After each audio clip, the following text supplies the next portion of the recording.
नमस्कार दोस्तों। अभी पूरे दुनिया में ईरान और इज़राइल का दोस्तों संकट पूरी दुनिया में मंडरा रहा है, जिससे कि जो पूरी दुनिया है वो ईरान और इज़राइल के जो खतरे हैं उससे पूरी दुनिया डरी बैठी है दोस्तों। अभी क्या हुआ है कि मैं आपको भारत के अंदर की एक बात बताना चाहता हूँ, जो कि ये एक बच्चों से रिलेटेड बातें हैं, जो कि बच्चे स्कूल जाते हैं, जो कि 9th 10th 11th और 12th में पढ़ते हैं। तो दोस्तों क्या हुआ है कि अभी जो है सीबीएसई ने अपना एक करिकुलम चेंज किया है, जिसमें कि उसने जो बताया है कि जो आने वाले टाइम में जो भी 2026 और 2027 या 28 में जो भी दोस्तों एग्ज़ाम होया करेंगे, जो बोर्ड एग्ज़ाम होगा या 9th 10th के जो भी दोस्तों बोर्ड एग्ज़ाम है, उसमें कुछ सीबीएसई ने कुछ चेंजेस किए हैं, जिसके बारे में हम दोस्तों बात करेंगे, आपको डीपली बताएंगे।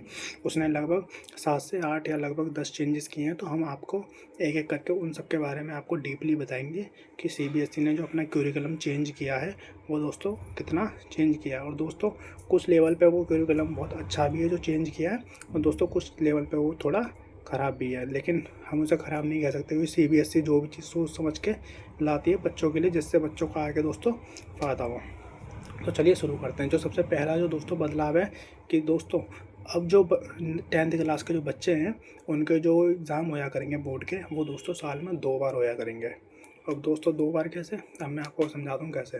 अब कुछ लोग सोचेंगे कि दोस्तों ये 2 बार जो बोर्ड एग्ज़ाम है, अब बच्चे सोचते हैं कि पहले हम 1 बार टेंशन में रहते थे, अब यहाँ पे 2-2 बार टेंशन में रहना पड़ेगा। और दोस्तों पहले क्या होता था, पहले बोर्ड के एग्ज़ाम होते थे, लेकिन दोस्तों वो 2 बार कैसे होते थे। एक दोस्तों हमारा अगस्त सितंबर के आसपास होता था प्री बोर्ड, और दोस्तों उसके जो बाद होता था वो होता था दोस्तों बोर्ड का एग्ज़ाम। लेकिन अभी इस टाइम पे जो सीबीएसई ने नया करिकुलम लाया है, उसमें दोस्तों सीधे डायरेक्ट 2 बोर्ड के एग्ज़ाम होया करेंगे।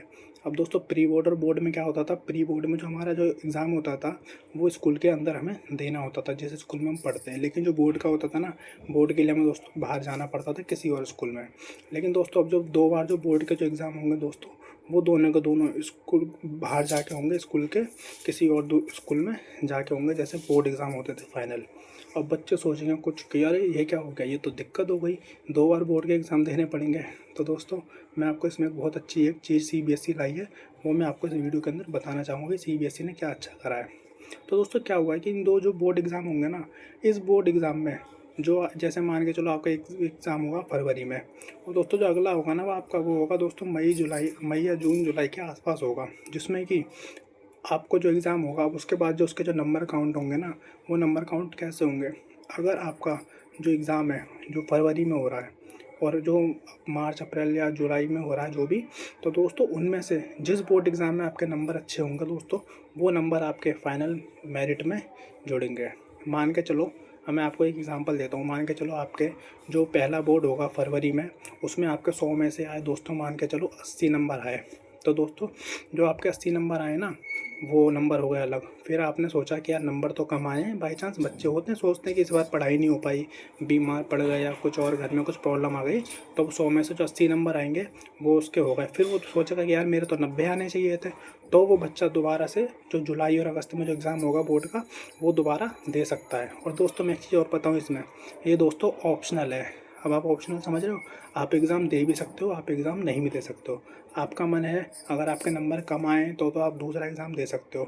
अगर आपको लगता है कि आपके नंबर सही आए हैं, या कुछ बच्चे सोचते हैं कि इस बार किस्मत अच्छी थी सही आ गए, अगली बार सही नहीं आएंगे, तो आप वो एग्ज़ाम फरवरी में दे के आप दूसरा एग्ज़ाम ना दें तो कोई दिक्कत नहीं है। लेकिन ये ऑप्शनल करा गया है। तो अब मैंने आपको बताया कि अगर आपके पहले वाले में 80 नंबर आए हैं और दूसरे वाले में आपके अगर 90 आ गए, तो आप बताओ कमेंट में आपको कौन सा जो फाइनल मेरिट लिस्ट में कौन सा जुड़ेगा, कौन सा 90 नंबर वाला। जो आपके 90 नंबर आए दोस्तों वो आपके फाइनल मेरिट लिस्ट में जुड़ेंगे, आपके जो एग्ज़ाम होगा। और दोस्तों आप सोचोगे कि पहली बार में 80 आ गए, आपने दूसरी बार 90 के लिए आपने करा, लेकिन उसमें आ गए 70, तो डरने की ज़रूरत नहीं है। 70 वाले नहीं जुड़ेंगे, मैंने आपको बताया। आपके जो जुड़ेंगे वो 80 नंबर वाले जुड़ेंगे दोस्तों, 80 नंबर वाले जो आपके फर्स्ट में आए थे। तो दोस्तों अब आप मुझे कमेंट में बताना ये चीज़ अच्छी है या दोस्तों बेकार। और दोस्तों ये हो गया एग्ज़ाम की बात, कि आपके एग्ज़ाम साल में 2 बार होया करेंगे बोर्ड के, और वो भी दोस्तों क्या है, ऑप्शनल, जिसमें आपके नंबर ज़्यादा होंगे वो आपके जोड़े जाएंगे। दूसरी चीज़ है दोस्तों, अब स्कूल में जो भी एग्ज़ाम होंगे 9th 10th 11th 12th, वो दोस्तों सब ओपन बुक होंगे। ओपन बुक में क्या होगा कि आपको किताब खोल के आपको पेपर देना है। अब आप सोचेंगे यार ये तो बहुत अच्छी चीज़ है, ये तो बच्चे ओपन बुक एग्ज़ाम देंगे। लेकिन दोस्तों इसमें भी एक प्रॉब्लम है, मैं बताता हूँ क्या है। दोस्तों ओपन बुक एग्ज़ाम में जो आपको पेपर देना होगा ना, वो दोस्तों जो आपके पेपर में पहले आता था कि जैसे मान के चलो व्हाट इज़, कुछ भी पूछ लेते थे व्हाट इज़ केमिकल रिएक्शन। तो दोस्तों ये कोई भी चीज़ अब डायरेक्ट क्वेश्चन नहीं आएगा, कोई भी डायरेक्ट क्वेश्चन नहीं आएगा। अब इसमें जो क्वेश्चन आएंगे ना वो दोस्तों अलग आएंगे, जो कि आपको एक जो किताब होगी उस किताब में जो होगा क्वेश्चन उससे बिल्कुल अलग क्वेश्चन आएगा। बस आपको देख के ये पता करना है कि हाँ भाई ये जो स्ट्रक्चर है, ये स्ट्रक्चर यहाँ पे कैसे अप्लाई होगा। इससे जो बच्चों की सोचने की क्षमता है वो बढ़ेगी।